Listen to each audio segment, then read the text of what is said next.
Так, друзья, всем привет. Вот сегодня у нас вот такой автомобиль. Это BMW E60 с двухлитровым мотором и 47 20. В общем, какая проблема? Это мой давний клиент, он уже у нас неоднократно был. В общем, какая проблема на данный момент? Можно вас покажу? Человека стал беспокоить странный звук в турбине. Турбина у него здесь. У нас такая машина недавно, кстати, была.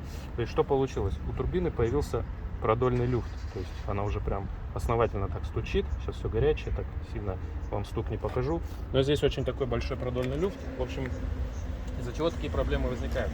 Возникают они из-за того, что когда выхлоп стремится выйти в атмосферу, ну, то есть, получается, наружу, то есть создается какое-то противодавление, создается сопротивление. То есть это сопротивление начинает давить на вал в обратную сторону. Тем самым получается эффект такого, как будто он вытягивается. И, соответственно, происходит такая проблема.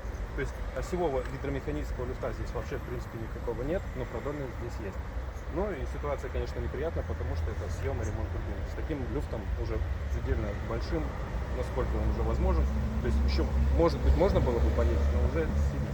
Поэтому это будет ремонт. В любом случае нужно разбирать, смотреть, что это произошло. Возможно, будут какие-то еще механические повреждения, но это уже, как говорится, вскрытие покажет, что тут будет дальше. Вот такая вот проблема получилась. А так, в целом, все здесь отлично. Вот, скорее всего, что-то с выхлопом. Человек, говорит, удалил сажевый фильтр, катализаторы. Возможно, это было, уже произошло до этого. Поэтому это будем разбираться.